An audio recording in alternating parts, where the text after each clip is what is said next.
always on the go, but the day just won't be one without your Hollywood fix. Let Golden State Media Concepts Entertainment Podcast take care of that. An all-inclusive look of pop culture.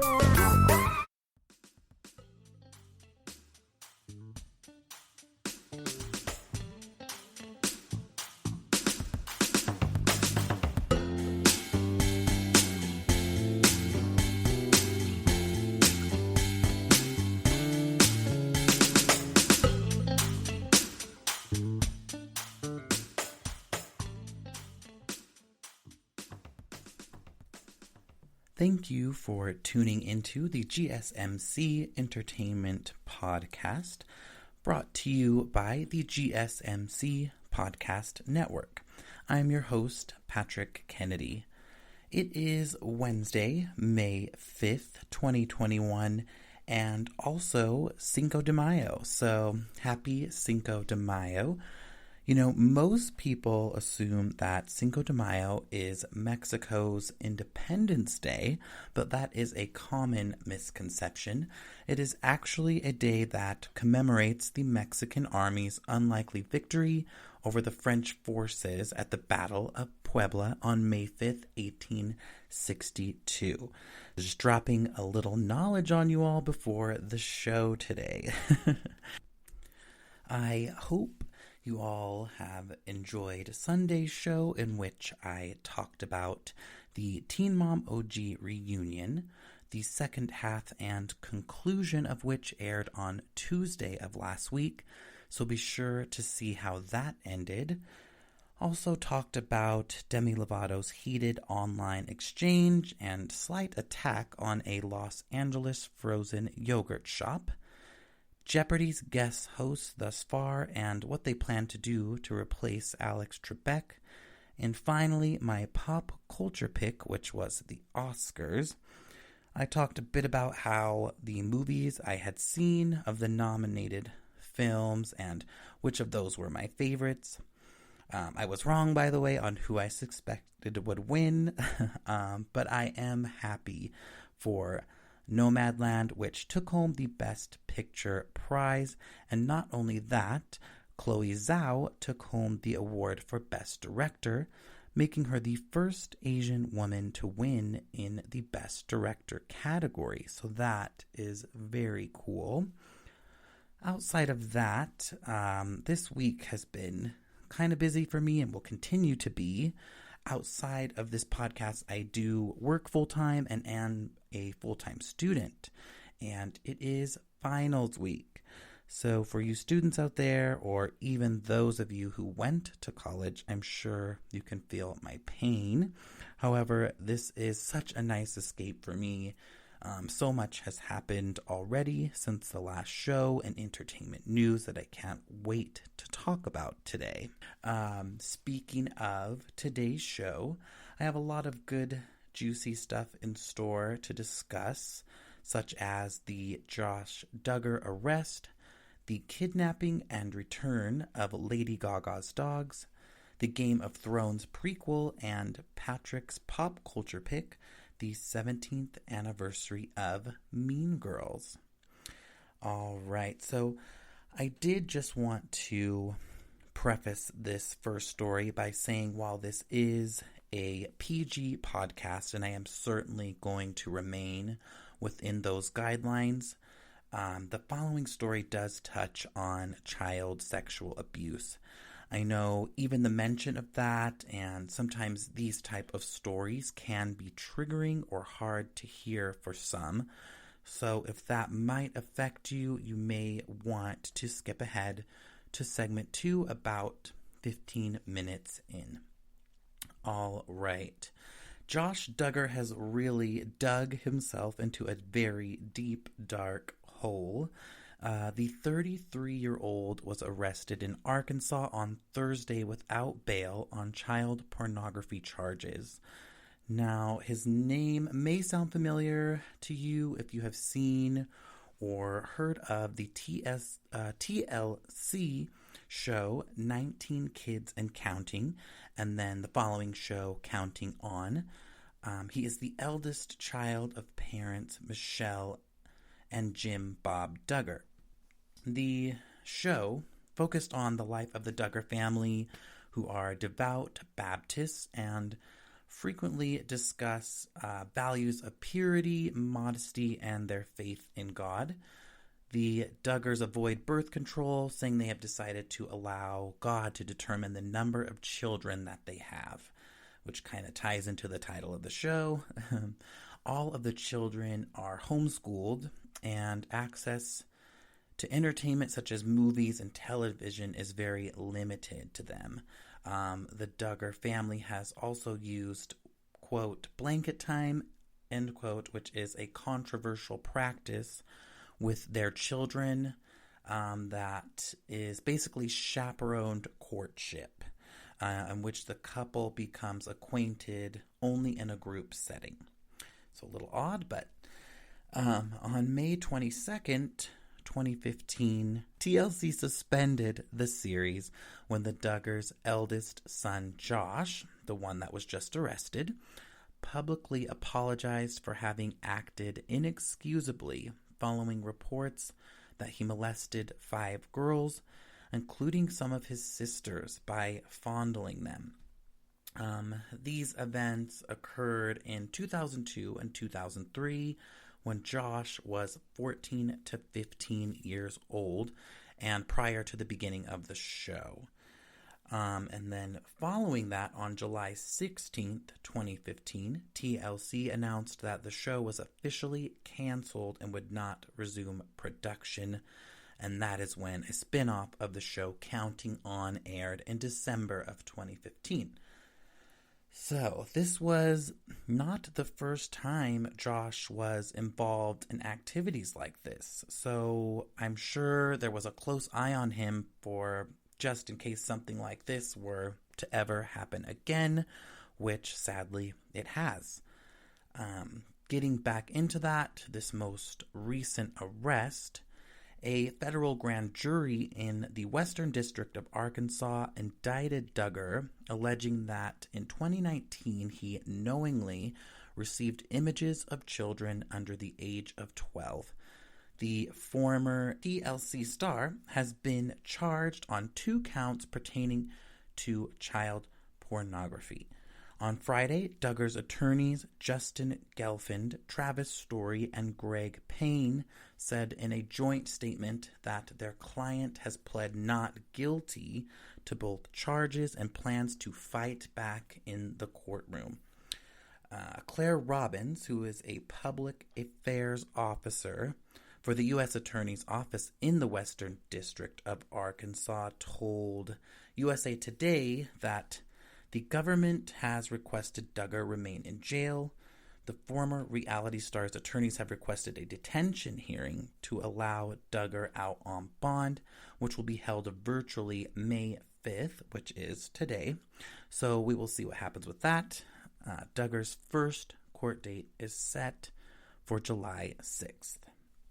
So, these are, as you would imagine, very serious charges that could face Duggar up to 20 years in prison and also fines up to $250,000 on each count. I mean, some of the stuff in his possession was apparently pretty explicit and depicted the sexual abuse of children. In my opinion, and the fact that he has a history with this is all more the reason for him to remain where he is, in jail. And also something I haven't mentioned leading up to this is Duggar is a husband and a father to 6 children, and not only that, this arrest comes just days after him and his wife Anna Duggar announced their 7th pregnancy. So another one on the way, making this even more of a shame. Now, if you're wondering what his family has had to say about all of this, Duggar's parents, Jim Bob and Michelle Duggar, released a joint statement on their family website on Friday afternoon following the news of their eldest son's indictment, saying, The accusations brought against Joshua today are very serious. It is our prayer that the truth, no matter what it is, will come to light, and that this will be resolved in a timely manner, they wrote. We love Josh and Anna and continue to pray for their family. We just heard about it yesterday. It is sad. Duggar's sister, Jill, said about his arrest in a statement to USA Today on Friday. And then on Saturday, one of Duggar's other sisters issued a statement on Instagram, writing, her family is disturbed to hear the charges against Josh. While this case must go through the legal system, we want to make it clear that we absolutely condemn any form of child abuse and fully support the authorities and the judicial process in their pursuit of justice. It is kind of refreshing to see that his family members, while they are still, praying for him and whatnot, that they also want to see justice and that they are going to be supportive of the judicial system and the process in this case. Very disturbing story, just to be honest. It's one you'll definitely want to follow to see what happens. I know I will be. I can't imagine that he would be allowed out on bond today, and I certainly hope that he will be charged to the fullest extent of the law when his trial starts in July. I feel like cases like this, the predator will repeat themselves, as we have seen here with his, previous accusations. And to touch on that a little bit more, I did do some research on it, and I'll tell you a little bit about what I found. I got this information from healthresearchfunding.org, and on their site it does state that although current laws make it nearly impossible for convicted sex offenders to live or work near places where children congregate, that doesn't change the fact that they can live in neighborhoods where families live. It also doesn't change the fact that a sexual offender, even with the proper supervision and treatment, can easily become a repeat offender. It then lists out 37 repeat sex offender statistics, which I won't go into all of them, but just to name a few are the total number of registered sex offenders that are currently in the United States is 747,000. 33% of the registered sex offenders that are in the U.S. right now are under the supervision of a corrections agency. The average age of a rapist is 31 years old, and 52.2% of them are white males. An estimated 24% of those serving time for rape and 19% of those serving time for sexual assault had been on probation or parole at the time of their repeat offense. Only 2% of the Catholic clergy sexual abusers were ever jailed, despite over 10,000 victims and an estimated 4,300 total abusers. An adolescent sex offender who does not receive treatment will commit an estimated 380 sex crimes over their lifetime. 1 out of every 2 child molestations that occurs are perpetuated by an adolescent male. Offenders with a previous sex offense conviction have a 37% reoffense rate. And finally, rapists repeat their offenses at rates of up to 35%. And really, with him having 6 children currently and 1 on the way, I really don't think he should be anywhere near them, let alone any other children. So, yeah, we'll definitely have to stay tuned to see what happens in this Josh Duggar case. I wanted to end this segment with some information on how to report child abuse or neglect, as I feel, that is something we should all know and what to do in cases like this, or in neglect cases or other abuse cases. So, The Child Help National Child Abuse Hotline is a great resource, and you can call or text 1-800-4A-CHILD, which is 1-800-422-4453. Again, 1-800-422-4453. They have professional crisis counselors who are available 24 hours a day, 7 days a week, and in over 170 languages, and all calls are confidential. The hotline offers crisis intervention, information, and referrals to thousands of emergency social service and support resources. All right, with that, we are going to take a break, but please stick around because when we return, I will be talking about the dog napping and the return of Lady Gaga's Frenchies. Stay tuned.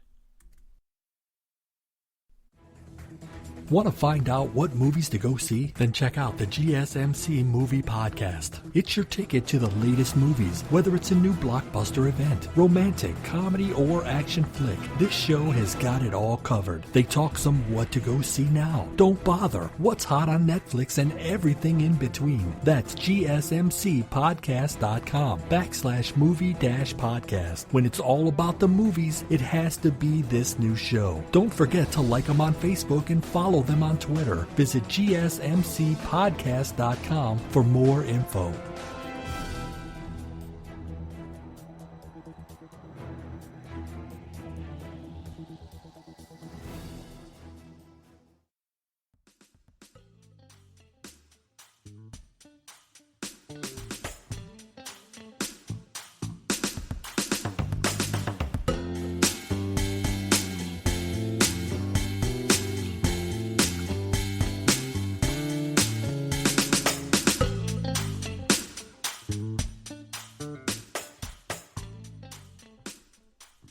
Welcome back to the GSMC Entertainment Podcast, brought to you by the GSMC Podcast Network. In our last segment, I discussed the recent arrest of former 19 Kids and Counting reality star Josh Duggar. The 33-year-old was arrested in Arkansas on Thursday without bail on child pornography charges. I also touched on his past allegations of child molestation, which he was not charged for. It's a very disturbing and unfortunate story. As of now, he's pleading not guilty to all charges, but faces up to 20 years in prison and hundreds of thousands of dollars in fines should he be charged. His first court date is set for July 6th. So be sure to stick around for the rest of the show. I do still have some great topics to discuss, including Patrick's pop culture pick, which is the 17-year anniversary of one of my all-time favorite movies, Mean Girls. All right, without further ado, let's jump into this next segment, the dog napping and the return of Lady Gaga's French Bulldogs.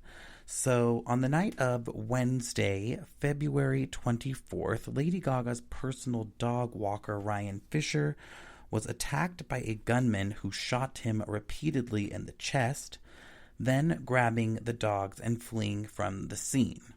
Ultimately, only 2 of the 3 dogs, Gustavo and Koji, were taken, and the 3rd dog, Asia, was able to evade being dog-napped. Ryan Fisher, the dog walker, was taken to the hospital where he recovered from his gunshot wounds. And Lady Gaga at this time was actually in Italy filming her new movie House of Gucci, who also stars Adam Driver. You've probably seen some of the photos floating around, and that is set to release this November. However, she did put out a $500,000 reward with no questions asked for the return of the 2 bulldogs that were taken. At the time, it was undetermined on whether or not this was a targeted attack on Gaga.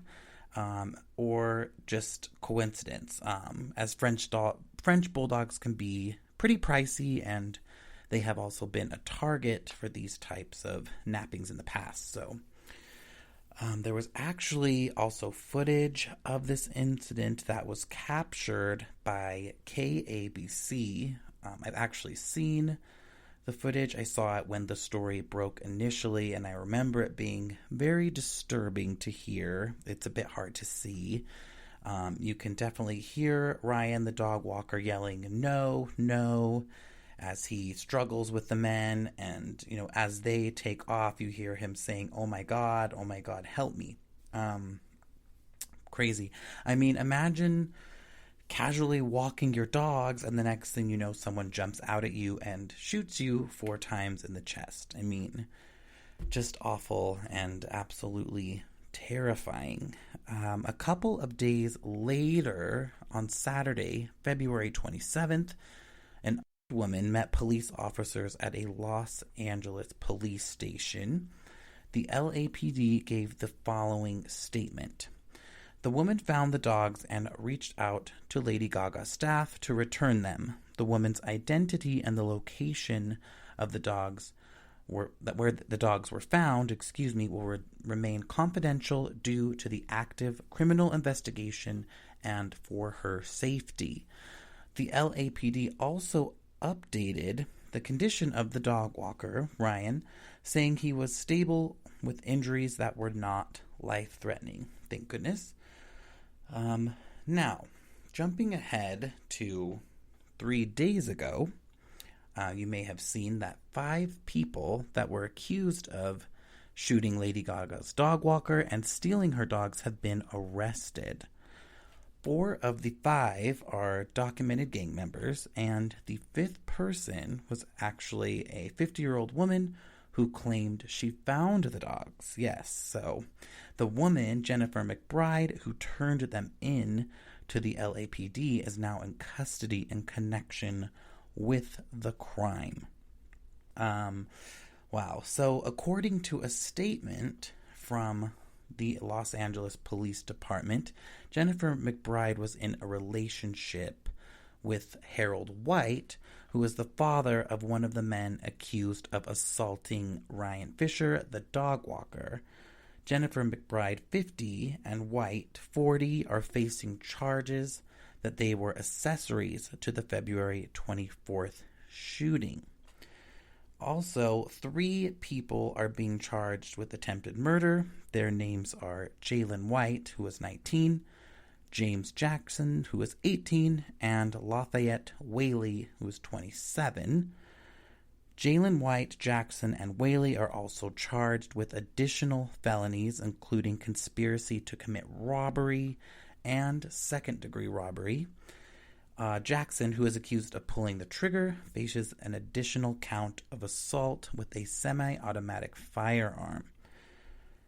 Wow. So, also in another statement by the LAPD, the detectives do not believe the suspects were targeting the victim because of the dog's owner, but instead they just knew the great value of the dog breeds, which I kind of mentioned earlier. So not a direct, attack on Gaga. They weren't casing her or anything like that. They do just suspect that it was because these were French Bulldogs, which are high in value.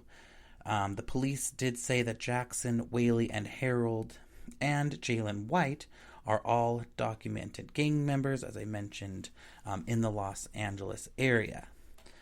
So, wow, just such a crazy story. I mean, these poor dogs, and obviously, this dog walker who's been shot 4 times over, these high-priced dogs. I just still am wrapping my head around this. Every time I kind of hear this story, it just gives me anxiety. According to Variety, the 5 people charged appeared at an arraignment on Thursday where they pleaded not guilty. Jackson was held on a $3 million bond, while bail was set for $1 million each for Jalen White and Whaley. McBride's bail, the woman, was set at $10,000, and she was ordered to wear an ankle monitor, while Harold White's bail was set at $35,000. The five are expected to return on May 11th for a preliminary hearing. Also, Los Angeles County District Attorney George Gascon said in a statement, "This was a brazen street crime that left a man seriously wounded. We have alleged very serious charges in this case and have faith that the justice will be appropriately served as this case unfolds in court." I, for one, personally hope so. Again, such a terrifying incident. I'm so glad to hear Ryan has recovered from his injuries. Lady Gaga, I'm sure, is elated. Her father did come out with a statement to Fox News saying that, the singer's family is relieved. Suspects have been arrested and charged, and that the two French Bulldogs, Gustave and Koji, are at home and that they are happy. Now, I mentioned earlier that there could have been other incidents involving French Bulldogs being dognapped, and that this incident wasn't proven not to be related specifically to Lady Gaga. There have been a few that have increased in reports of something called dog flipping. Dog flipping is when pricey, popular canines are ripped away from their intended forever homes and sold to unsuspecting buyers. Because pets are legally viewed nationwide as personal property, dog thieves generally have little to lose. With that, there is something reporting out of Phoenix that dog theft reports are on the rise, and in 2019, 137 pets were reported stolen. And in Phoenix, Sergeant Andy Williams told Cronkite News in 2020 that number jumped to 155.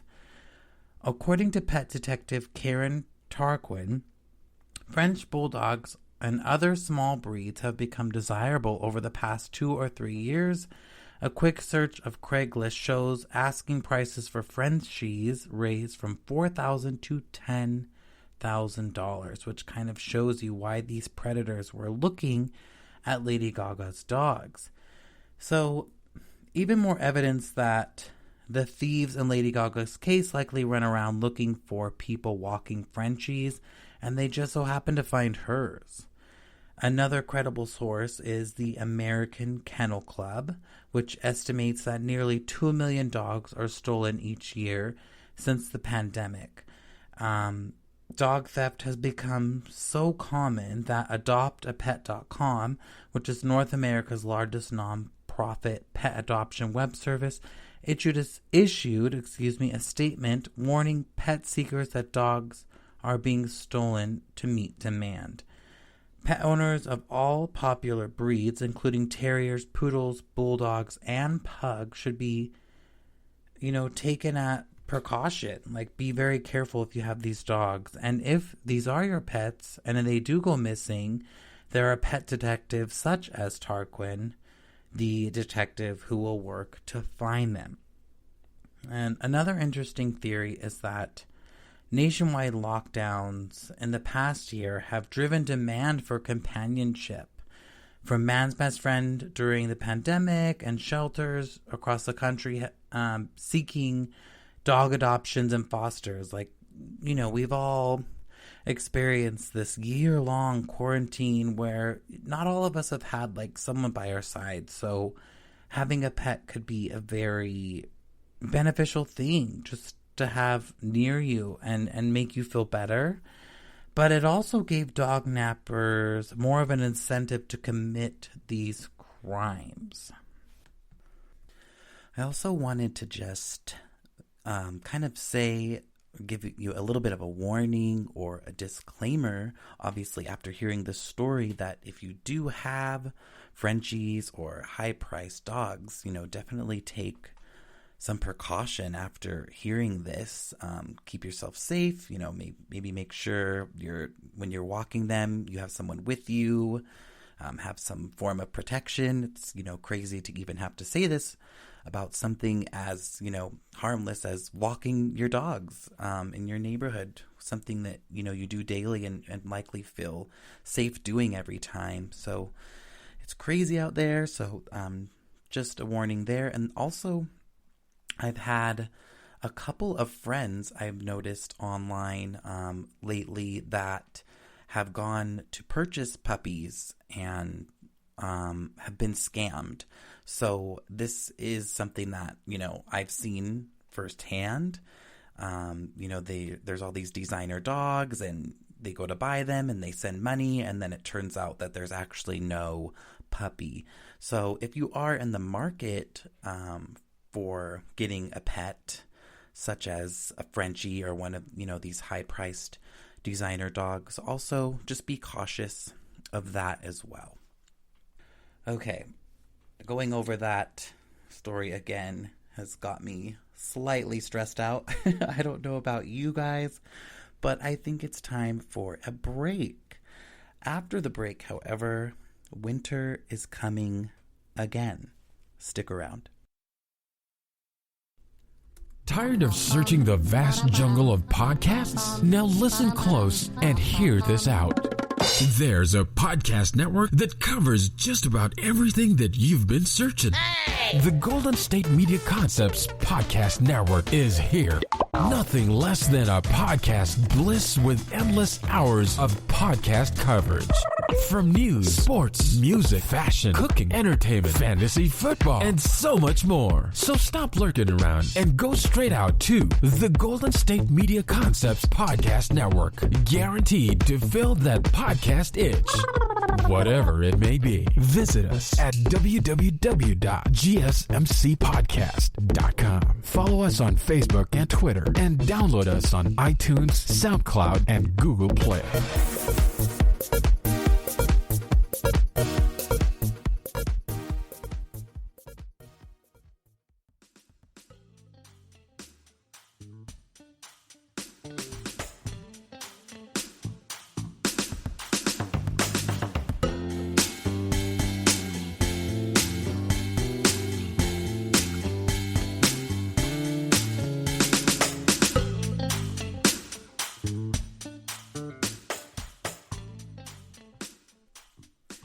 Okay, welcome back.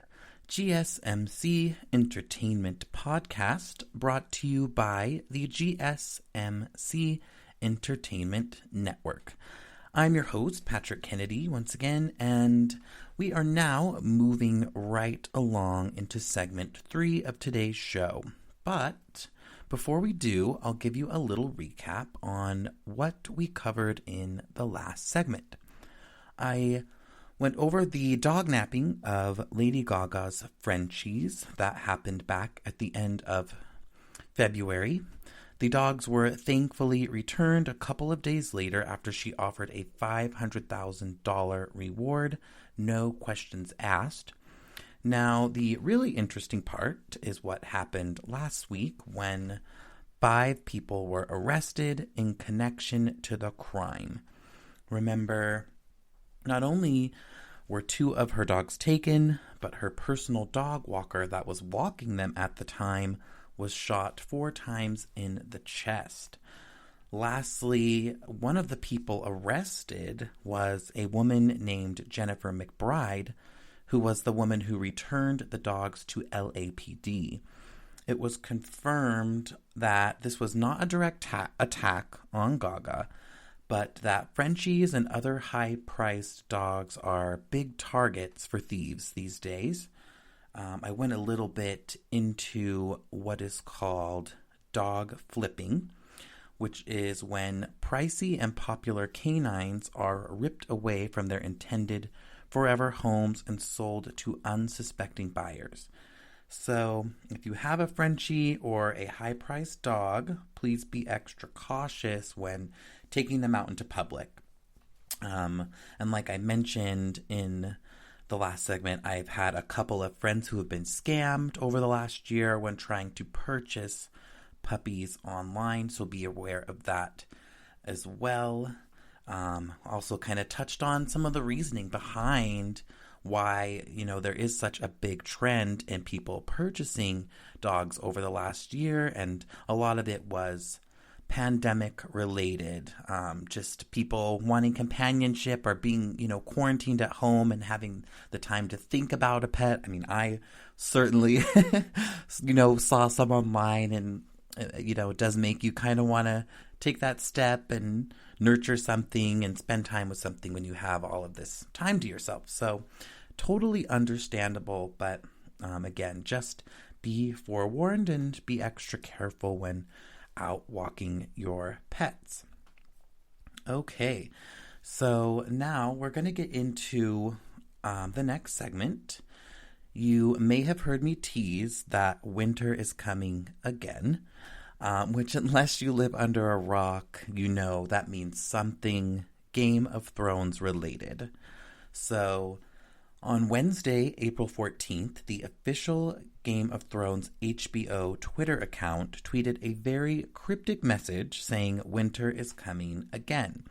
As you may remember, there was a lot of upset surrounding the series finale. So there has been a lot of excitement surrounding this tweet and what it could mean. Now, before we get into what this tweet means, I want to talk a little bit more about what had fans so upset at the ending of Season 8 and why this could mean a little bit of redemption for those fans. There are so many things that fans consider to be wrong with the end of Game of Thrones, and I'm sure we could spend an entire episode going over all of those things, but I am going to narrow it down to just a few key things that I'll share with you. Firstly, the stories felt left incomplete. Many fans have pointed out that there were many storylines and foreshadowed moments that never seemed to come true or be finished. Some examples of this include Jon Snow's resurrection and his parentage seemingly meaning nothing in the end. Other smaller examples include the fact that the white horse that Arya met in the second to last episode was apparently just a cinematography moment. Another big piece of this is Arya not getting to completely fulfill her prophecy. While she did get to kill the Night King that season, many fans were hoping she would get to kill Cersei or even Daenerys. On top of that, many fans have pointed out that the entire storyline where Arya learned how to become no one from the Faceless Man barely amounted to anything. I think fans were hoping to see more from this, and overall, Arya does get a happy ending, so not all bad there. However, Jon Snow's ending was less than desirable. They spent so much time setting Jon Snow up as having the most legitimate claim to the throne, but for some reason, all of this buildup seemed to amount to nothing whatsoever, just for him to kind of get sent back to the Night's Watch.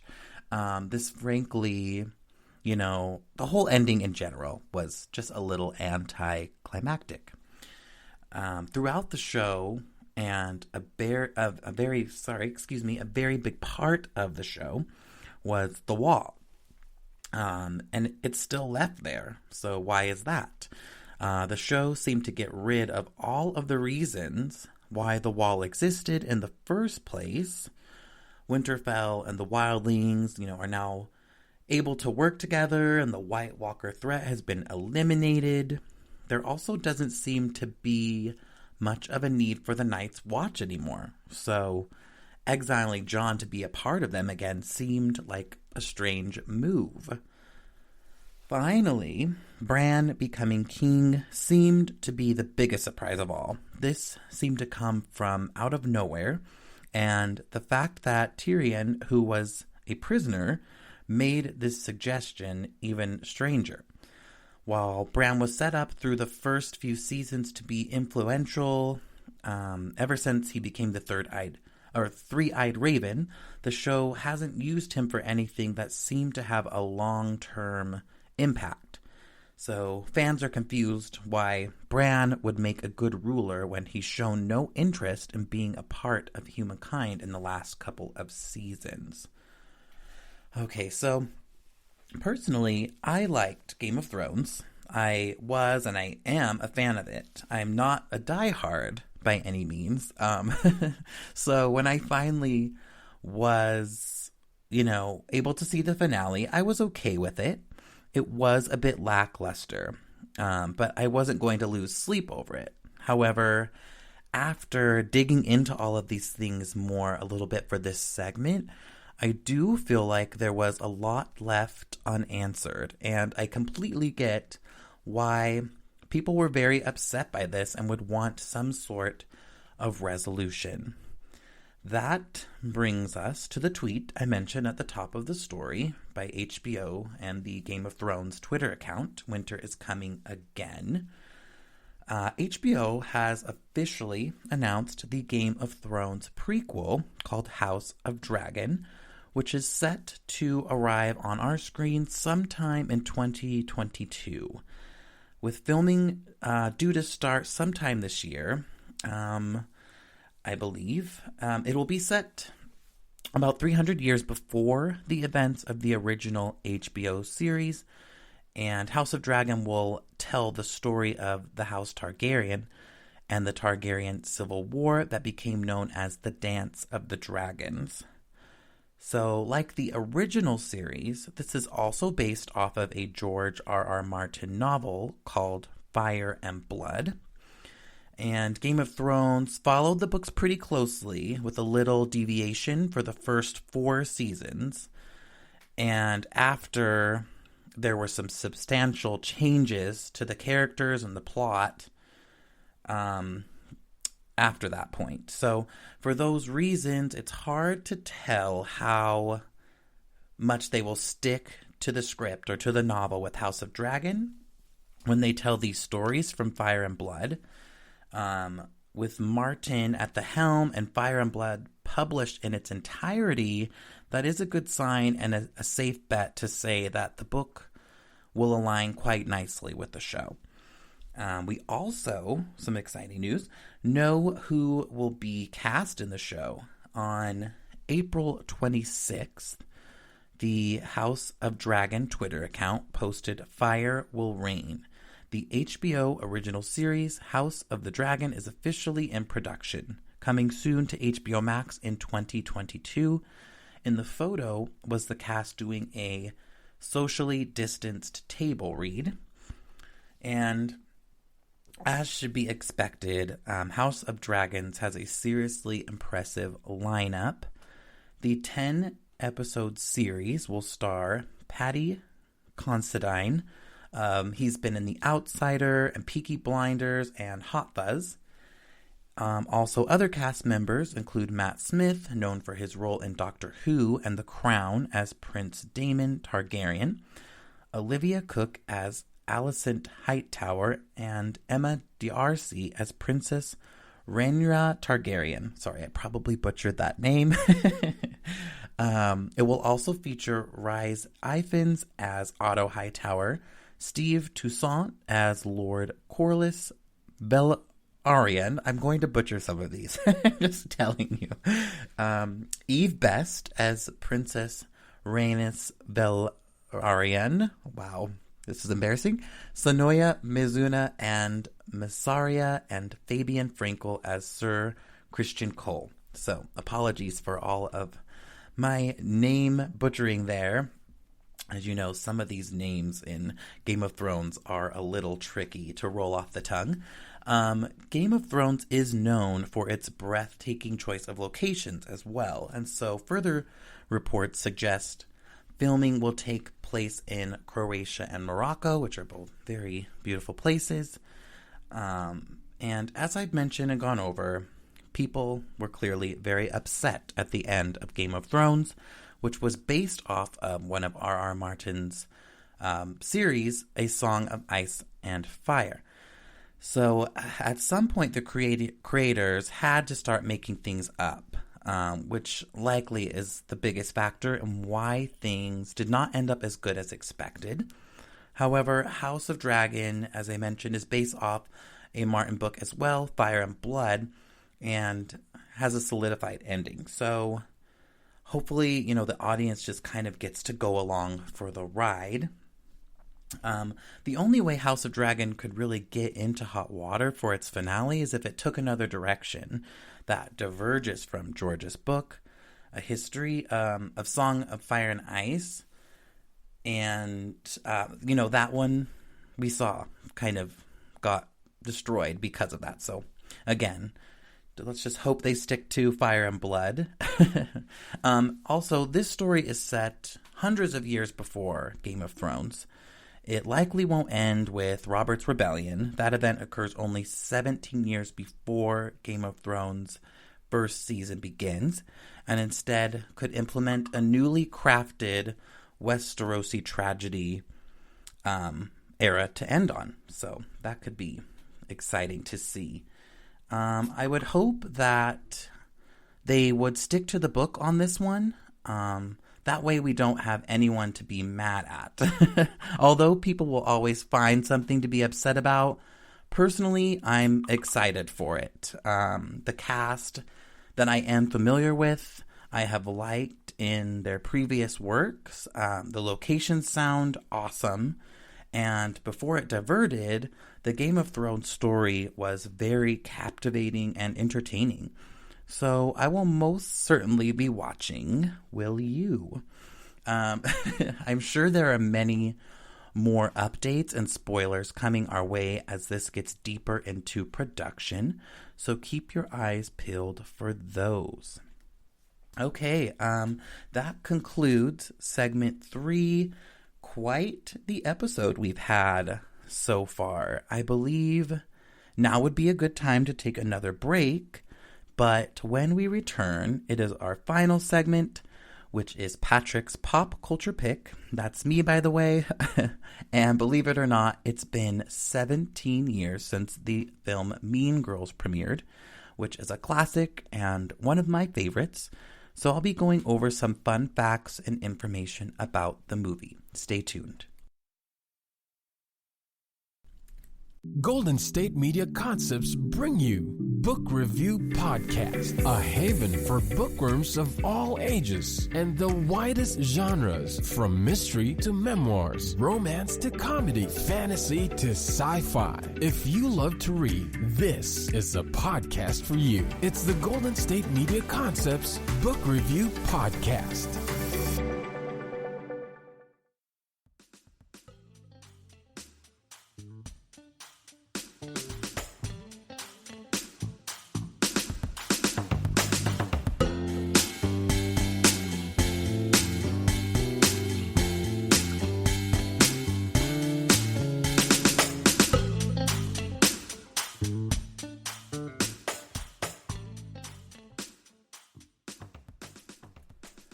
All right, we are in our final segment. Welcome back to the GSMC Entertainment Podcast, brought to you by the GSMC Network.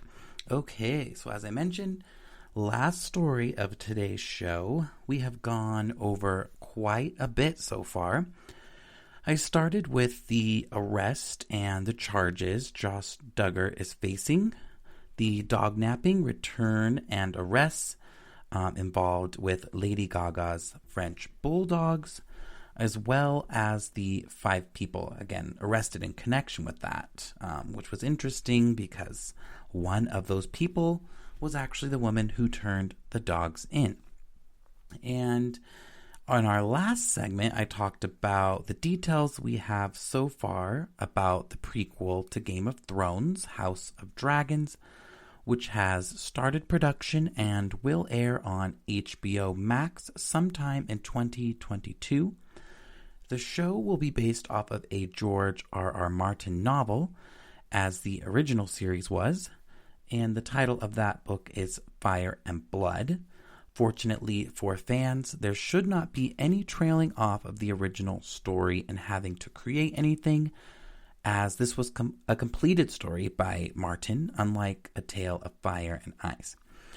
As I'm sure you heard or saw, the finale did not go over well with fans because of that reason. So there is some hope that this will be a bit of redemption. Now, for Patrick's pop culture pick, which, if you haven't guessed by now, will be my last segment every week and kind of just a fun topic of my choice to discuss that hopefully you will enjoy as well. 17 years ago, the movie Mean Girls premiered and changed my life forever. Just kidding, but it is such an iconic classic movie and one of my favorites. So I did want to go over some fun facts, behind the scenes secrets, and information about the film, as it does mark 17 years ago today that it was released. So yes, as of April 30th would have been 17 years since the teen comedy starring Lindsay Lohan, Rachel McAdams, Tina Fey, and Amanda Seyfried, and also Jonathan Bennett, hit cinemas. Having some trouble reading these names, and they're not Game of Thrones characters. So that hit cinemas and became a cult classic. While Lohan will forever be known to many for her role as Katie Heron in the 2004 film, she wasn't necessarily who filmmakers were eyeing up for the character. In fact, Lohan and McAdams, who played Meanie Regina George, could have ended up with each other's roles. But following Lohan's portrayal of Anna in Freaky Friday, filmmakers were wary that fans might not accept her as a villain. A quote by Tina Fey, "I knew she would be able to play Katie and go from being completely innocent, someone who knows nothing, all the way to being a horrible B and back to being a good person again." And Tina Fey wrote the film. Now, thinking about the movie and how it turned out, I do completely agree with that decision. But then, also with that said, knowing some of the stories and things Lindsay Lohan has done following that in her personal life and some of her lifestyle choices, maybe she could have totally portrayed that role, that mean role. To touch on a little bit more about what I mean by that is Lindsay, has had a bit of a troubled past. Between 2007 and 2012, she spent about 250 days in different rehab facilities. After a while, people kind of forgot about the movies and just read about her brushes with the law. Lindsay had a very hard time getting rid of her addiction and was also sentenced to prison on different occasions after arrests for theft and assault. So, not a huge stretch from a Regina George type of person. Seyfried, who was 17 at the time, also tested for the role of Regina, but was found to be better suited for the part of Ditzy Karen. And she did such a great job as Karen. I truly couldn't imagine it being any other way. All in all, they did a great job with final casting decisions, in my opinion. All right, so some more interesting things about Mean Girls is that it was inspired by a self-help book for parents.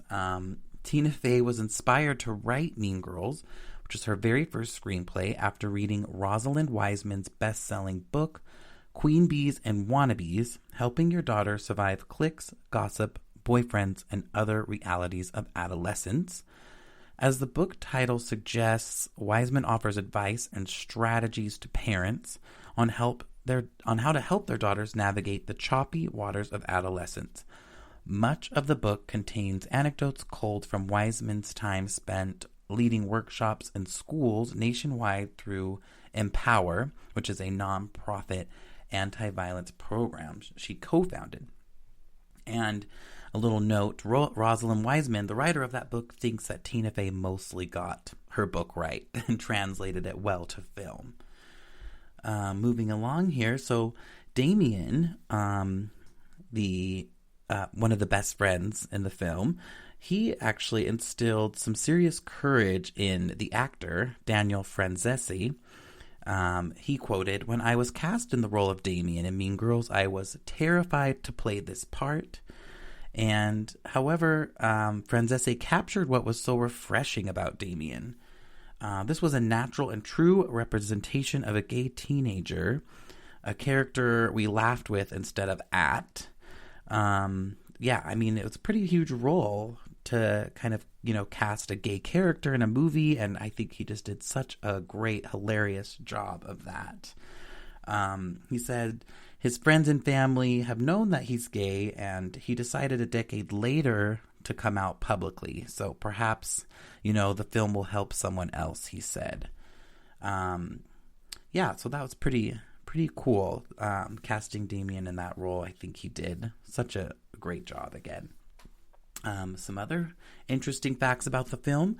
The original name of the movie was actually Homeschooled, and then was scrapped and changed to Mean Girls, which I like Mean Girls much better than Homeschooled. James Franco was considered for the role of Aaron Samuels. Let's see. Oh, when Daniel Franzese sang Beautiful at the talent show, I guess the only person in the audience, actually, like when they filmed it, was his mother, which I thought was pretty funny. And apparently, Lindsay Lohan missed the first day because she had pink eye. Who knows? I would imagine it was more of a hangover than pink eye in her case. The character Damien is actually based off of Damien Holbrook, who is Tina Fey's best friend from high school, so that's pretty cool. There was almost an entirely different alternate ending to Mean Girls, and what that would have been is Kevin G was supposed to get busted by Miss Norbury for selling ecstasy, which she confiscates and puts in her desk. After she's accused of selling drugs, according to the burn book, the cops find the ecstasy and she gets in trouble. So that would have been the alternate ending. And something else fans have asked about is whether or not there will be a sequel, to Mean Girls, which there was one that was made and came out in 2011. And that one was directed by Melanie Myron and serves as a sequel to the 2004 film Mean Girls. And that premiered on ABC Family on January 23rd in 2011. And it got released direct to video. So usually when that happens, it's not the greatest film. The only actor to be in that film that was in the original was Tim Meadows, who, as you remember, was the principal, Ron Duvall. I personally have not seen this one, the sequel, and quite frankly, I kind of refuse to. The original was just too good. I think even if the original cast returned to do one, it would have to be done so well to not ruin the first one. Some things just don't need to be touched. With that said, though, however, Rachel McAdams and Lindsay Lohan did say they are down to star in a sequel, and if that's not so fetch, I don't know what is, but I would love to see that. Even though, I did say it would have to be done very well, I think that would be really cool. I think Tina Fey could pull it off. Lindsay also said, "I think I was hanging on to Mean Girls for a really long idea. I wanted to come back with a Mean Girls 2 with the same cast, work with Tina Fey and the whole crew again, and Mean Girls director Mark Waters, but that's all in their hands, really." So, I don't know. We'll see in the future if perhaps they decide to do something. Maybe at the 20-year mark, they'll have something planned. So, that could be cool. Also, during a Heroes of Health, it was a COVID-19 streamathon, Rachel McAdams said it would be fun to play Regina George later in life and see where life took her. She also added that there have been joking conversations about the sequel, but nothing serious yet. So again, some hopeful hints there, but nothing solid. Other cast members like Amanda Seyfried have also said they're down to do a second movie, But like Lindsay said, they're mostly just waiting on Tina Fey, who is working on a Mean Girls movie that's based on a Broadway musical, which is based on the original movie. It's really a roundabout way to make another film with the same characters, but let's hope it's just a stepping stone to making a movie with the original cast.